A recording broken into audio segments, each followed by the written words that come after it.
Hello again. Look at our second part is our data tracker. It's our prove it. So if I click on this, it's going to take me to kind of what it's based upon is our 4-point scale. It's beginning, progressing, proficient is where we identify it as mastery, it's on grade level, and then advanced. A couple of different ways to look at this.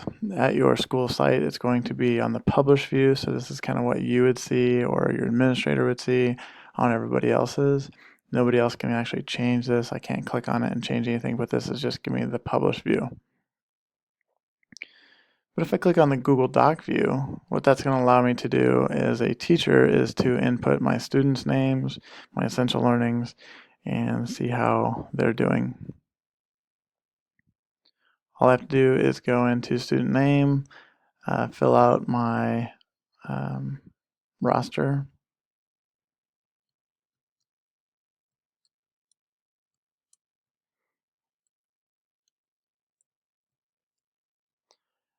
Hit return, change the number of my students. Put it's a little slow. Now that I have this filled out for my entire year, that's going to copy and paste into my other essential learnings worksheets. So all I have to do as a teacher come in and write down what my essential indicator is, and then I go give a pretest. So I can give you the day I want to give a pretest, and then I would go in and see how, or show what they did. If I scroll down here to some of these students that I have not done, I can change what they did. And so you can see on the right side, it's going to give me the highest category that they earned. So if this student was beginning, I retested later and they became progressing. That's above, it's a blue. So we want to get to a red. So eventually if they got it, it would turn red. Maybe they even got a little bit more. They received advanced, that's going to turn pink. That's kind of the color scheme on this.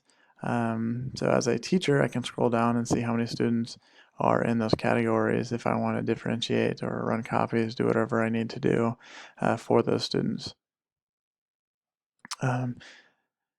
Also, if 18 of my 20 students were ready to move on and I had 2 students that were not mastery level yet, I can have a just a projection on here who those students are. That might help with my RTI students. Also back at my students' names, if they were identified as special ed or if they were receiving services, then you would give them an asterisk, and those are also going to go on to the main sheets on all of the essentials. So this will be really important for RTI process. They can go in and see how those students are doing. Maybe it's even a para that can come in and reteach and reassess what they're doing. If you were to add information for each student, then you can write some notes down. Maybe it's an intervention that really worked, and this will be helpful for the next year.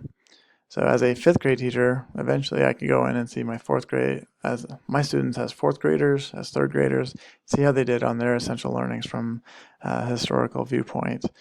This might be helpful also for students that move in from the district, maybe a neighboring district that are within our ESU. We can give this student data to them as well. So this is kind of our data tracker that's going to upload to your essential site at your school. So not everybody would have access to it except for your staff members there. And so we can have some deep conversations about how well we're doing on those essential learnings within our PLC.